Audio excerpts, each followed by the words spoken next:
तो ठीक है, ये आपका होमवर्क एनालिसिस है, क्योंकि आपको ये टास्क दिया गया था होमवर्क के लिए, ठीक है ना। क्या क्वेश्चन था, तो आपने कहा कि आपका फोर्थ क्वेश्चन नहीं बना है, क्वेश्चन नंबर 2 का फोर्थ क्वेश्चन क्या कह रहा है क्वेश्चन। गौरी सा, आपको क्वेश्चन दिखाई दे रहा है ना, बुक है आपके पास? हाँ भैया। ठीक है, तो क्वेश्चन देखो और पढ़ो, और साउंड जहां से ज्यादा आ रहा है आप चाहो तो माइक ऑफ कर सकते हो, ठीक है। माइक ऑफ कर लो, आपकी साउंड ज्यादा आ रही है, जब आपको बोलना हो तो ही माइक ऑन करो। क्या कह रहा है आपसे क्वेश्चन, कह रहे कि train travel a distance of 400 kilometer at a uniform speed if the speed had been reduced 8 kilometre, यानी क्या हो रहा है, 8 किलोमीटर पर आवर की स्पीड जो है वो रिड्यूस हो रही है, then it would have take 3 hours more to cover it। तो 3 घंटे ज्यादा लगते हैं ट्रेन को क्या करने में, उसको कवर करने में, उसी डिस्टेंस को कवर करने में उसको 3 घंटे ज्यादा लग रहे हैं। Correct, we need to find the speed of the train, train की स्पीड हमें पता करनी है, तो आप लेट कर लेते हो कि let the speed of train, let the speed of, या आप इसको यूनिफॉर्म स्पीड भी बोल सकते हो, let the speed of train is x kilometre per hour, या आपने स्पीड के ट्रेन की स्पीड मान ले, ठीक है। और फिर आप इसको रिड्यूस स्पीड देख लेते हैं, फिर रिड्यूस्ड स्पीड, तो रिड्यूस स्पीड कितना है आपके पास, कितना बोल रखा है, वो कह रहा है कि 8 किलोमीटर पर आवर्स की स्पीड जो है कम हो रही है, यानी कि x - 8 हो जाएगा reduce speed kilometre per hour. आपने दोनों वैल्यू यहाँ पे पता करके लिख ली। फिर क्या कह रहा है, टाइम जो लगा था, time to cover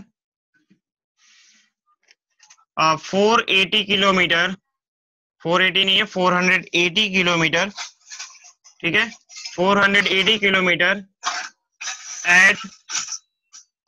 at uniform speed, ठीक है। यानी यूनिफॉर्म स्पीड पे अगर हम बात करते हैं, यूनिफॉर्म स्पीड पे तो ट्रेन को कितना टाइम लगा कवर करने में, तो मान लो कि टी टाइम लगा, उसको क्या टाइम लगा, टी टाइम्स लगा, ठीक है, टी आवर्स की बात हम कर रहे हैं कि टी आवर्स लगा उसे तो time taken, time to cover 480 kilometre at reduced speed, वो कितना हो जाएगा, तो रिड्यूस का मतलब टाइम, जब आपने की स्पीड कम हो गई है तो टाइम कितना लग रहा है, 3 घंटे ज्यादा लग रहा है, यानी पहले टी लग रहा था, अब क्या लगेगा, t+3 लगेगा, t+3 लगेगा, t+3 आवर्स हो जाएगा ये, ठीक है। नेक्स्ट क्या है आपके पास, ये आपने जो कंडीशंस दिए गए थे उस कंडीशन के अकॉर्डिंग जो है बाकी चीजों को आपने मान लिया। आप केस 1 निकाल लो, यहाँ पे क्या है आपके पास केस 1, केस फर्स्ट तो यही होगा कि एट द यूनिफॉर्म स्पीड, आपको पता है, आप चाहो तो यहां लिख सकते हो कि वी नो दैट क्या होता है, टाइम इज इक्वल टू क्या होता है, पता है आपको ना, डिस्टेंस बाय स्पीड, ये होता है ना। तो अकॉर्डिंग टू क्वेश्चन क्या मिलेगा आपके पास, जो t है वो हो जाएगा डिस्टेंस कितना था, 480 किलोमीटर, 480 किलोमीटर कितने टाइम में, कितने स्पीड पे, x किलोमीटर की स्पीड पे, ये आपने पहला इक्वेशन मान लिया। केस 2 क्या है, हाँ वर्षा समझ में आ रहा है, केस 2 क्या है, केस 2 कह रहा है कि टाइम ज्यादा लगा, कितना ज्यादा लगा, 3 आवर्स, तो 3 आवर्स इसमें एड अप कर दो, कब, जब 480 किलोमीटर को आपने x - 8 किलोमीटर की स्पीड से तय किया, x - 8 किलोमीटर रिड्यूस स्पीड से आपने जो है उसको ट्रेवल किया, कंप्लीट किया, तो ठीक है ना। चलो, तो यहां से हम क्या करेंगे, इसको आपने इक्वेशन 1 माना था, यहाँ पे हम इसको थोड़ा सॉल्व कर लेते हैं, t की वैल्यू निकाल लो यहाँ से, ये यहाँ चला जाएगा, ये हो जाएगा 480 डिवाइड बाई x - 3 - 8 माइनस में 3, ठीक है ना। थोड़ा सा और इसको सॉल्व कर लेते हैं, ये हो जाएगा 480 - 3x माइनस, ये माइनस वाला है तो माइनस होगा, यहाँ माइनस है तो प्लस भी हो जाएगा, 8 3 24 और डिवाइड भी किया है हमारे पास है x माइनस 8, डिवाइड भी क्या है x माइनस 8 है। ठीक है, दिखाई दे रहा है ना आपको? नहीं नीचे वाला नहीं दिख रहा है। कोई नहीं अभी दिखाई देगा। ठीक है ना? अब तो ये t की वैल्यू मिल गई आपको, इसे आप इक्वेशन सेकंड मान लो। ठीक है ना, कोई डाउट नहीं है? चलो, तो अब हम क्या करेंगे, इसको इन दोनों इक्वेशन को यूज करके, क्योंकि हमें पता है कि ये भी t है और ये भी t है, दोनों के दोनों सेम होने चाहिए, एज इट इज इक्वल होने चाहिए, है ना? तो चलो इनको मिटाते हैं, आगे हम सॉल्व करते हैं। क्या मिलेगा इक्वेशन फर्स्ट और सेकंड से? इक्वेशन फर्स्ट और सेकंड को हमें रखना पड़ेगा नोट डाउन करने के लिए। तो क्या लिखोगे यहाँ पे कि from equation first and second, आपको क्या दिखाई दे रहा है कि t and t both are same, t and t both are same, यानी क्या मिलेगा आपके पास 480 divide by x must be equal to 480 minus 3x plus 24 divided by x minus 8। ठीक है ना? चलो अब इसको क्या करोगे, क्रॉस मल्टीप्लाई कर लो, इसको इससे मल्टीप्लाई, इसको इससे मल्टीप्लाई, ये हो जाएगा 480 into x minus 8 that must be equal to x into 480 minus 3x। एक काम करते हैं, थोड़ा इसको सॉल्व कर लेते हैं ना, ये सॉल्व हो सकता है तो है ना? ये तो सॉल्व हो सकता है। यहाँ पे इसको मैं 24 को इससे ऐड सब्ट्रैक्ट करूंगा तो क्या मिलेगा, ऐड करूंगा तो क्या मिलेगा, ये हो जाएगा आपके पास 4 और 0 5 405 हो जाएगा माइनस 3x। ठीक है ना? ऐसे कर लेते हैं इसको। अब बाकी की जो जरूरत तो नहीं है हमें, आगे हम इसको सॉल्व कर सकते हैं, तो सॉल्व कर लेते हैं।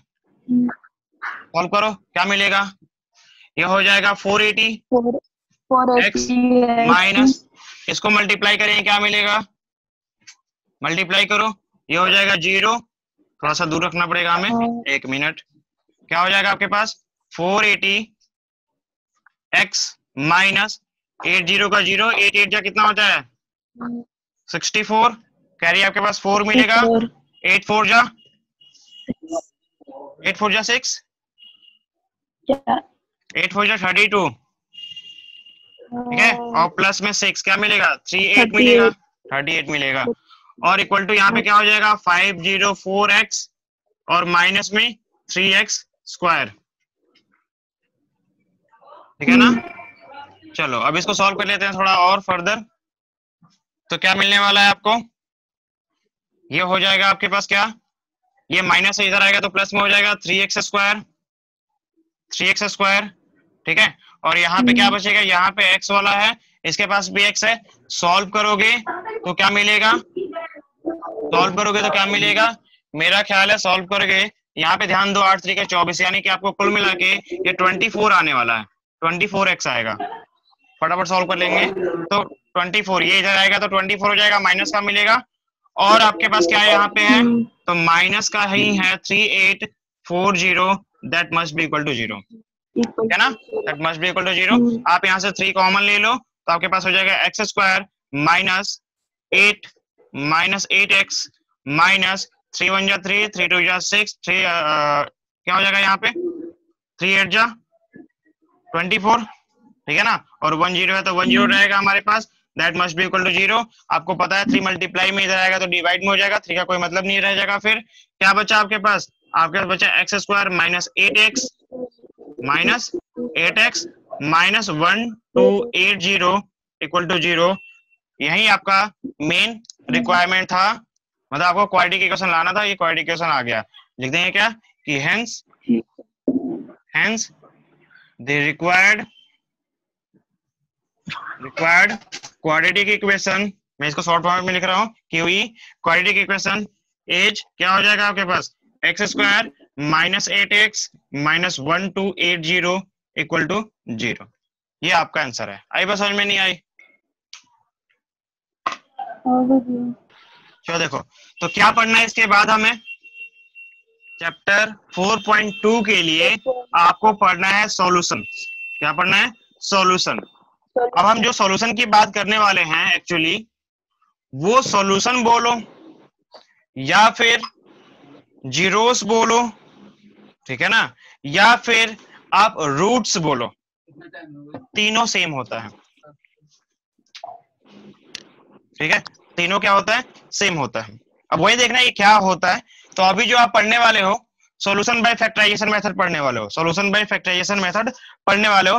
लेकिन सबसे पहले इसका डेफिनेशन समझ लो, आपको पीडीएफ में मिल जाएगा, जो मैंने पूरा का पूरा लैंग्वेज लिख रखा है इसके लिए कि सॉल्यूशन का डेफिनेशन क्या हो सकता है, वो वहां से नोट डाउन कर लेना। यहाँ पे बस समझ लो आप कि सपोज आप कह रहे हो, आपको पता है कि जो स्टैंडर्ड फॉर्म होता है क्वाड्रेटिक इक्वेशन का, वो क्या होता है, वो होता है ax स्क्वायर प्लस bx।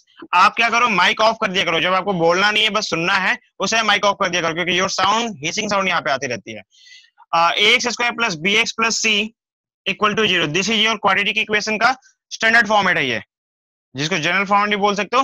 तो स्टैंडर्ड फॉर्मेट या standard form of the quadratic equation is ax square plus bx plus c equal to 0। जहां पे आप कह सकते हो क्या कि a b and c are real numbers, a b and c are the real numbers, ठीक है। और एंड क्या होता है, a is not equal to 0, ये कंपलसरी है, a is not equal to 0। अब मैं कह रहा हूं आपसे कि इसका सॉल्यूशन क्या होगा, इसका सॉल्यूशन क्या होगा, तो मैं कहूंगा क्या कि x equal to alpha, x equal to alpha is the solution of this equation, is the solution of this equation when a, just put the alpha कहां पे, x की जगह पे, just put the alpha at the place of x, ठीक है ना। क्या मिलना चाहिए, at the place of x, यानी कि आप अगर आप यहाँ ऐसे करते हो कि a alpha square plus b alpha minus plus c equal to 0, if we put x, if we put alpha as a x and if it is satisfy this equation, अगर इस इक्वेशन को वो सेटिस्फाई करता है, then we can say alpha is the solution, alpha is the solution। मतलब क्या, आप कह सकते हो कि it satisfy it, आप इसको पीडीएफ में लिख लेना, मैं सारा का सारा वर्ड वाइज वहां लिख रखा है, ठीक है। it satisfy the equation this, then alpha is the solution, या फिर जीरोस या फिर रूट्स ऑफ इक्वेशन। कौन सा इक्वेशन, तो क्वाड्रेटिक इक्वेशन की बात की जा रही है, रूट्स ऑफ इक्वेशन। ये एक शॉर्ट फॉर्मेट में आपको बता रहा हूं समझने के लिए, ठीक है। क्योंकि आप इसका रूट्स बोलते हो तो भी चलेगा, क्या बोलते हैं इसको, रूट्स भी बोलते हैं और इसको जीरोस भी बोलते हैं। आपको जीरोस क्यों बोलते हैं, आपने पढ़ा था इसके पहले, क्वाड्रेटिक इक्वेशन के पहले पॉलिनोमियल पढ़ा था, आपने क्या पढ़ा था, पॉलिनोमियल पढ़ा था ना, p ऑफ x आप लिखते थे और उसका क्या निकालते थे, उसका जीरोस निकालते थे। वहां पे आप क्या निकालते थे, इसे जीरोस निकालते थे, वहां पे किसी रूट्स की बात नहीं की गई थी। बट यहाँ पे उसी जीरोस को, पॉलिनोमियल के उसी जीरोस को हम क्या बोलेंगे, रूट्स बोलेंगे। नथिंग डिफरेंस अबाउट दिस, ठीक है ना गुड़िया। अब बताओ, हाँ जी, कोई प्रॉब्लम है, नहीं समझ में आ गया, नहीं है, चलो। तो अभी जो आप पढ़ने वाले हो, क्या पढ़ने वाले हो, solution, solution by factorisation method, ठीक है। आप क्या पढ़ने वाले हो, सॉल्यूशन बाय फैक्टराइजेशन मेथड। आप जो सॉल्यूशन करने वाले हो फैक्टराइजेशन मेथड पे करने वाले हो। आपने इसके पहले पढ़ा था फैक्टराइजेशन मेथड को क्लास 9 में, कि कैसे हम किसी को फैक्टराइज करते हैं, ठीक है। एक बार इसको यहाँ समझ लेते हैं, सॉल्यूशन में फैक्टराइजेशन मेथड करते हैं, इस पे एक क्वेश्चन कर लेते हैं, आपको ज्यादा वो समझ में आ जाएगा किस तरीके से ये वर्कआउट कर रहा है, ठीक है ना। तो देखो, सपोज करो कि आपके पास क्या है, यहाँ पे कोई एक इक्वेशन ले लो, ज्यादा बेटर समझ में आने के लिए। क्या इक्वेशन है, 2x स्क्वायर, ये आपके एग्जाम्पल का ही क्वेश्चन है, वही लेता हूं मैं। 2x square minus 5x plus 3 is equal to 0, ठीक है। क्या करना है, इसको फैक्टर करना है। क्या करना है इसका, सबसे पहले इसका फैक्टर करना है आपको। तो आप क्या करोगे, आप फैक्टर करने आपको आता है, फर्स्ट एंड लास्ट को मल्टीप्लाई करो। क्या करोगे? फर्स्ट एंड लास्ट को मल्टीप्लाई करोगे, क्या मिलेगा आपके पास? आपको मिलेगा 6x²। क्या मिलेगा? 6x²। आप इस 6 को इस तरीके से ब्रेक करना है जिसको मल्टीप्लाई करने पे 6 मिले, बट एडिशन और सब्ट्रैक्शन करने पे क्या मिलना चाहिए? -5 मिलना चाहिए। एडिशन और सब्ट्रैक्शन करने पे क्या मिलना चाहिए? -5 मिलना चाहिए। तो ये तो ज्यादा आसान है आपके पास। आपको दिखाई दे रहा है कि इसको मैं 2 × 3 करूंगा तो मुझे क्या मिलेगा? 6 मिल जाएगा, और 2 + 3 क्या करेगा? ऐड करने पे क्या मिलेगा? 5 मिलेगा। 2 + 3 को ऐड करोगे आप तो क्या मिलेगा? 5 मिलेगा। ठीक है ना? क्योंकि मुझे माइनस में चाहिए, मुझे क्या चाहिए? माइनस में चाहिए, तो मैं माइनस में 2 और माइनस में 3 कर दूंगा तो मुझे प्लस में 5 मिल जाएगा। और आपको ये भी पता है कि माइनस को माइनस से मल्टीप्लाई करेंगे तो फिर प्लस में 6 हो जाएगा, या इन दोनों ही सही है। ठीक है, तो अब क्या करोगे यहाँ पे? भैया हाँ बोलो। भैया 6 और 1 को भी तो ले सकते हैं, 1 × करेंगे 6 से तभी तो हो जाएगा। नहीं, फिर गलत हो जाएगा। देखो, अगर 6 × 1 करोगे तो आपको 6 तो आ रहा है, गुड, सही है। अगर आप 6 में से 1 माइनस करोगे तो 5 भी आ रहा है, ये भी सही है। लेकिन आपको यहाँ 5 माइनस में चाहिए था बच्चे, तो फिर आप बोलोगे कि ऐसा कर लेते, हाँ ऐसा कर लेते हैं, -6 + 1 कर लेते हैं, है ना? तो 5 मिल जाएगा, ये सही है। लेकिन आपको पता है कि अगर मैं ये काम कर रहा हूं तो -6 मल्टीप्लाई भी +1 मल्टीप्लाई बाई +1 क्या मिलेगा आपको? ये तो -6 मिला ना, ये तो -6 मिला, जबकि आपको +6 चाहिए। हाँ भैया, तो ये गलत हो जाएगा फिर। ठीक है ठीक है। ठीक है ना? चलो, तो क्या मिला आपको? आपको 3 और 2 मिला माइनस का, यानी क्या लिखोगे आप यहाँ पे? 2x² माइनस, आप कहीं भी लिख सकते हो, कोई फर्क नहीं पड़ता कि आप यहाँ लिख रहे हो नहीं लिख रहे हो। चलो मैं इसको थोड़ा सा आसान कर लेता हूँ कि 2x 2x माइनस 3x और प्लस में 3 दैट इज इक्वल टू 0। आप यहाँ से क्या करोगे? दोनों में से 2x कॉमन ले सकते हो। जब 2x कॉमन लिया तो क्या बचा यहाँ पे? x माइनस में 1। ठीक है ना वर्षा? माइनस यहाँ पे हमने 3 कॉमन ले लिया, x minus 1 that equal to 0। x minus 1 दोनों ही टर्म के पास मल्टीप्लाई के फॉर्मेट में है, you can take the common also. तो क्या मिलेगा आपके पास? x माइनस 1 और यहाँ क्या बचा? 2x। आपने यहाँ पे कॉमन ले लिया, कॉमन के बाद जो बचेगा टर्म्स वो लिखना पड़ेगा आपको। ये है 2x minus 3 that equal to 0। आई बात समझ में गुड़िया? ठीक है ना? हाँ भैया। अब हम क्या करेंगे? इसको 1/1 आइदर, मतलब 1/1 क्या करोगे आप? इसे सेपरेट करोगे, लिखोगे क्या यहाँ पे कि वेन x माइनस 1 इक्वल 0, क्योंकि दोनों एक साथ 0 नहीं हो सकता, दोनों एक साथ 0 नहीं हो सकता। मैथमेटिकली कहा जाता है कि 0 × 0 हमें नहीं पता। अगर दोनों को एक साथ 0 कर देते हो आप तो आपको मैथमेटिकली नहीं पता कि 0 × 0 क्या होता है, तो इसलिए एक एक करके किया जाता है। यानी कि x माइनस 1 बिकम 0 जब होगा तो क्या मिलेगा आपके पास? x become 1। x क्या मिलेगा आपको? 1 मिल जाएगा। ठीक है ना? और फिर आप क्या करोगे कि वेन 2x माइनस 3 0 के इक्वल पुट करोगे उसे, 2x माइनस 3 को 0 के इक्वल पुट करोगे, क्या मिलेगा आपको? ये मिल जाएगा 2x equal 3, x equal 3/2। x की वैल्यू क्या आ गई आपके पास? 3/2 आ गई। हेंस x इक्वल टू क्या मिला? 1। x की वैल्यू क्या क्या मिल गई आपको? 1 और 3/2। 1 और 3/2। ठीक है ना? तो आप कह सकते हो 1 और 3/2। आप इसको ऐसे लिख सकते हो, या फिर आप इसको, अगर बोला गया है क्वेश्चन में, बोला है कि फाइंड द रूट्स, क्या बोला गया अगर क्वेश्चन में कि फाइंड द रूट्स बोला गया है, तो उसके लैंग्वेज में आपको लिखना पड़ेगा कि so 1, 3/2 is the roots of given, या roots of equation, roots of quadratic equation. कौन सा क्वाड्रेटिक इक्वेशन था हमारे पास? 2x² minus 5x plus 3 equal 0। आई बात समझ में गुड़िया?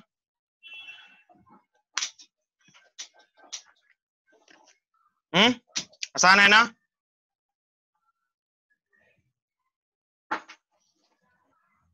क्या हुआ वर्षा? समझ में आ गया? हाँ भैया। चलो क्वेश्चन कर लेते हैं। और देखो यहाँ पे ध्यान से क्वेश्चन करते हैं हम कौन सा 4.2 का क्वेश्चन नंबर 3 देखो इसका फर्स्ट का 3rd पार्ट। ये भी आपको प्राइम फैक्टराइजेशन फैक्टराइजेशन मेथड से ही करना है इसे सॉल्व, ठीक है ना। आपको बोला गया है कि फैक्टराइजेशन मेथड को ही यूज करना है। जो 3rd पार्ट है इसका एक्सरसाइज कौन सा आपके पास, एक्सरसाइज है 4.2। क्वेश्चन नंबर 1 का 3rd पार्ट हम बात कर रहे हैं, ठीक है ना। 1 के 3rd पार्ट के लिए तो 1 का 3rd पार्ट क्या कह रहा है आपसे, देखो तो ये आपको दे रखा है √2x square plus 7x plus में क्या है 5√2 दैट इक्वल टू 0। समझ में आ रहा है वर्षा, ये क्वेश्चन है आपके पास, ठीक है। और आपको किससे से सॉल्व करना है, आपको इसे सॉल्व करना है बाय प्राइम फैक्टराइजेशन मेथड। किसे सॉल्व करना है आपको, प्राइम फैक्टराइजेशन मेथड के थ्रू सॉल्व करना है। कैसे करेंगे, सबसे पहला काम जो हम करते हैं फर्स्ट एंड लास्ट को मल्टीप्लाई करो। This is the first one, √2x square multiply with 5√2, ठीक है ना। मल्टीप्लाई करो क्या मिलेगा, तो ये हो जाएगा 5 √2 मल्टीप्लाई बाई √2 इट बिकम 4 होगा क्या, 4 का रूट निकालेंगे तो 2 मिलेगा हमें, और यहाँ हो जाएगा क्या x स्क्वायर, ठीक है ना। यानी क्या मिला आपको 10x स्क्वायर मिला 10x स्क्वायर। अब हमें कुछ ऐसा करना है कि इसको मल्टीप्लाई करने पे हमें 10 मिले, वो तो मिलेगा ही मिलेगा, लेकिन एडिशन या सब्ट्रैक्शन करने पे क्या मिलना चाहिए, 7 मिलना चाहिए, वो इंपॉर्टेंट है, ठीक है। तो आपको यहाँ पे क्लियर दिखाई दे रहा है कि 5 मल्टीप्लाई बाई 2 करने पे हमें क्या मिलेगा 10 मिलेगा, और 5 + 2 अगर मैं करता हूँ तो 7 मिलेगा, है ना। और दोनों ही कंडीशन को ये सेटिस्फाई कर रहा है, क्योंकि प्लस तो प्लस ही आ रहा है और यहाँ भी प्लस में 7 आ रहा है, तो ये सही है। तो फिर हम क्या करेंगे, उसके अकॉर्डिंग इसको ब्रेक कर लेते हैं। क्या ब्रेक करेंगे यहाँ पे, ये हो जाएगा √2x स्क्वायर प्लस, अपनी माइक ऑफ कर लो, साउंड आ रही है बहुत ज्यादा। क्या है हमारे पास 5x + 2x + 5√2 that is equal to 0। अब यहाँ से फटाफट जो है हम इसमें x कॉमन ले लो, तो x कॉमन लेने के बाद यहाँ क्या बचेगा, आप चाहो तो यहाँ से √2 भी कॉमन ले सकते हो, आप चाहो तो यहाँ से √2 भी कॉमन ले सकते हो। चलो मैं यहाँ पे से कॉमन लेता हूँ, √2 भी कॉमन लूंगा, तो मैंने यहाँ पे √2 कॉमन ले लिया। क्या कॉमन लिया हमने, √2x कॉमन लिया, तो क्या बचेगा आपके पास, यहाँ बचेगा केवल x प्लस, चूंकि जो चीजें यहाँ पे नहीं है यहाँ पे वो भी आपने कॉमन लिया है तो उसे डिवाइड करना पड़ेगा, यानी क्या हो जाएगा, ये 5/√2 हो जाएगा, और x आपने कॉमन ले लिया है, सॉरी, ठीक है। प्लस यहां से आपको क्या करना है, x चाहिए, आपने 2 कॉमन ले लिया, तो क्या बचेगा x प्लस, यहां पे ध्यान दो कि अगर मैंने कहीं पे यहाँ 5/5√2 लिखा है, क्या लिखा है 5√2 लिखा है, और मुझे क्या चाहिए यहाँ से 2 कॉमन लेना है, 2 क्या करना है कॉमन लेना है, तो क्या मैं इसको ऐसे कर सकता हूँ √2/√2 कर सकता हूँ, क्योंकि √2/√2 करने से क्या होगा, √2 से √2 कैंसिल, कोई फर्क नहीं पड़ेगा। और मैं फर्दर इसे अगर सॉल्व करता हूँ तो 5 × √2 यानी कि क्या मिलेगा 4/√2 मिलेगा, और फिर यहां से मैं चाहूं तो 2 कॉमन ले सकता हूं, सॉरी यहां मिलेगा 2, √2 × √2 क्या मिलेगा √4, जिसकी वैल्यू क्या होगी 2 होगी, और यहां से आप 2 कॉमन ले सकते हो, तो क्या होगा यहाँ पे आपने 2 कॉमन ले लिया, क्या बच गया 5/√2 ही तो बचेगा ना, तो यहां से कॉमन ले लोगे तो क्या बचेगा आपके पास 5/√2 बचेगा, और इक्वल टू क्या है 0 है, ठीक है ना। अब आप यहाँ पे क्या करोगे, अब आप क्या करोगे, यहाँ से x + 5/√2 को आपने यहाँ पे कॉमन ले लिया, क्या बचा आपके पास √2x + 2 that must be equal to 0। अब इसको एक एक करके आप क्या करोगे, इक्वल कर दोगे 0 के, तो यहाँ लिखोगे व्हेन, देखो क्या करोगे, व्हेन x - x + 5/√2 इक्वल 0, क्या मिलेगा आपको, x की वैल्यू मिल जाएगी -5/√2। फिर व्हेन क्या है आपके पास √2x + 2 इक्वल 0, क्या मिलेगा आपके पास 2 √2x इक्वल -2 और x की वैल्यू क्या हो जाएगी -2/√2। ठीक है, -2/√2। ठीक है, आप चाहो तो इसे फर्दर और सॉल्व कर सकते हो। क्या कर सकते हो, √2 से मल्टीप्लाई कर दो ऊपर भी और √2 से मल्टीप्लाई कर दो नीचे भी। क्या मिलेगा 2 × 2, √2 × √2 क्या होता है 2 होता है। ठीक है ना, तो -2√2 डिवाइड बाई 2, ये कैंसिल आउट हो जाएगा आपके पास। क्या बचा, क्या मिलेगा आपको, यहीं पे देख लेते हैं क्या मिलेगा आपको। आपको मिलेगा केवल माइनस का √2। ठीक है ना वर्षा, हाँ वर्षा, ठीक है। हाँ जी भैया, हाँ ठीक भैया। है, हेंस क्या पूछा गया था आपसे, रूट्स पूछा गया था। हेंस रिक्वायर्ड रूट्स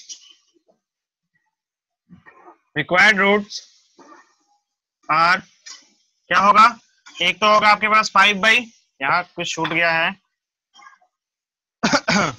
यहाँ पे क्या हो जाएगा -5/√2 एंड √2। ठीक है ना,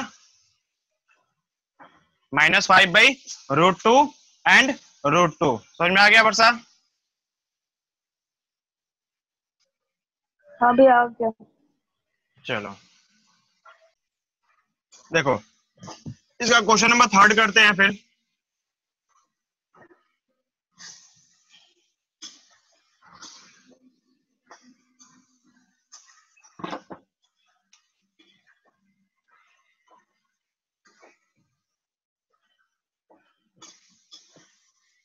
question number 3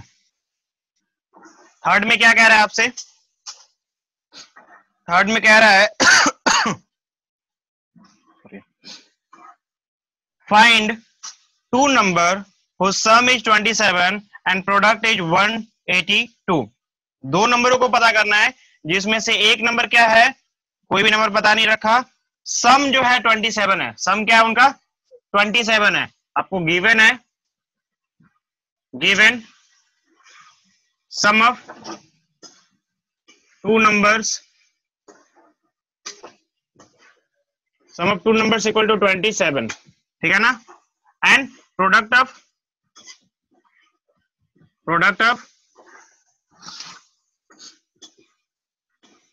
2 numbers equal to कितना दे रखा है 182 दे रखा है।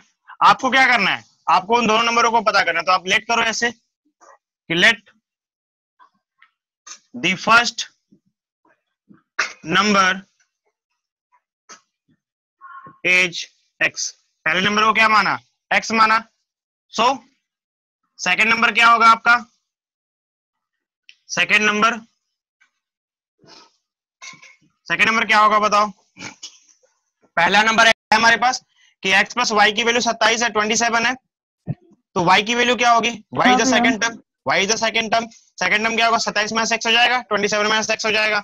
यानी सेकंड टर्म को मैं डायरेक्टली लिख सकता हूँ कि 27 माइनस x, 27 माइनस x, ये मैं डायरेक्टली लिख सकता हूँ। ठीक है ना, छोटा कैलकुलेशन है, आप इसको डायरेक्टली भी कर सकते हो। अगर आपको ज्यादा प्रॉब्लम होती है तो आप x और y मान के बना सकते हो, जो आपने पहले किया था।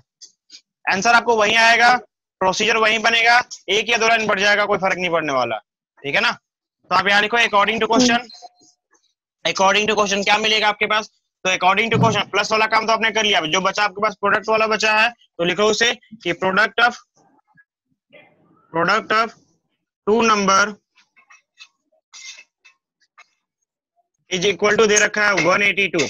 प्रोडक्ट ऑफ 2 नंबर का मतलब क्या, फर्स्ट एंड सेकंड टर्म का मल्टीप्लाई, यानी कि x multiply by 27 minus x, ये क्या होना चाहिए 182 के इक्वल होना चाहिए। सॉल्व कर लेते हैं इसको फटाफट।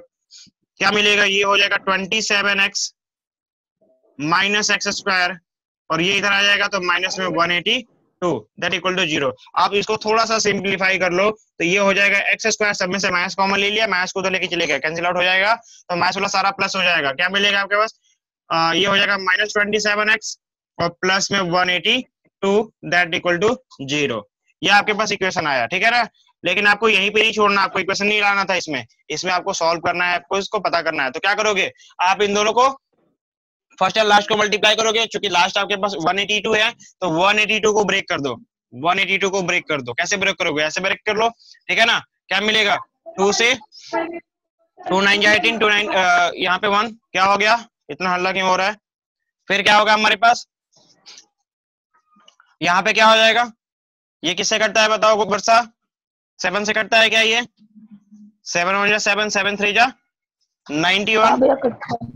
कटता है। अब यहाँ देखो ये आपके पास मिला 14 मल्टीप्लाई बाई 13, 14 मल्टीप्लाई बाई 13 27 आता है, और आपको माइनस में चाहिए तो दोनों को माइनस में कर लो, और दोनों माइनस को मल्टीप्लाई करेंगे तो प्लस में 182, यानी यही हमारा सही कॉम्बिनेशन है। इस कॉम्बिनेशन को यूज करो, फिर क्या मिलेगा आपके पास, एक्स स्क्वायर माइनस 14 या 13 कुछ भी लिख सकते हो, कोई फर्क नहीं पड़ेगा, x minus 14x plus 182 that become 0। अब क्या करोगे, यहाँ से दोनों में से x कॉमन ले लो, x माइनस 13, और यहाँ पे भी हम क्या करेंगे, माइनस में 14 कॉमन ले लेंगे, तो बचेगा आपके पास x, और आपने अभी कुछ देर पहले लिखा था, अभी कुछ देर पहले लिखा है कि 13 मल्टीप्लाई बाई 14 जो है 182 होता है, तो अगर आपने यहाँ से 14 कॉमन लिया तो 13 बचा, सिंपल, ठीक है ना, दैट बिकम 0, ठीक है। और इसको फिर से फर्दर सॉल्व करेंगे तो क्या मिलेगा, ये हो जाएगा x माइनस 13 कॉमन ले लिया, आपके पास बच गया x माइनस 14, किसके इक्वल है वो, 0 के इक्वल है, ठीक है ना, ये आपको मिला 0 के इक्वल। अब आप क्या करोगे, इसे मैं इसको यहीं पे सॉल्व कर देता हूं, ठीक है, वरना मिटाना पड़ेगा, आप यहां देख लो, तो क्या मिलेगा आपको, यहां लिखेगा क्या, when x minus 13 sorry x minus 13 equal to 0, क्या मिलेगा, x की वैल्यू क्या मिल जाएगी, 13 मिल जाएगी, and when x minus 14 equal 0, x की वैल्यू क्या हो जाएगी, 14 हो जाएगी, x की वैल्यू क्या हो जाएगी, 14 हो जाएगी। तो आप देखो यहाँ पे ये आपको दो वैल्यू मिल गई, ठीक है ना, यहाँ पे लिखो क्या, हैंस ये हल्ला क्यों हो रहा है, क्या मिलेगा आपको कि here when x equal to 13, x क्या मिलेगा, 13 मिलेगा, तो जो फर्स्ट टर्म है आपके पास, फर्स्ट टर्म वो क्या होगा, वो होगा 13, एंड सेकंड टर्म क्या होगा, सेकंड टर्म क्या होगा बताओ, तो सेकंड टर्म हो जाएगा आपके पास 27 27 माइनस 13 इट बिकम 14, ठीक है, यानी जब फर्स्ट टर्म आपके पास 13 है तो सेकंड टर्म 14 है, एंड जब आप फर्स्ट टर्म को 14 लोगे तो सेकंड टर्म 13 आ जाएगा, रिवर्स या वाइस वर्सा चलता रहेगा। तो आप चाहो तो लिख सकते हो इसको आंसर में कि hence the first term is 13 and 14, और the first term is 14 and second term is 13, दोनों ही आपको आंसर में मिल जाएगा। आई बात समझ में, हाँ सर, हाँ भैया, हाँ भैया हो गया, समझ में आ गया। गौरी साहब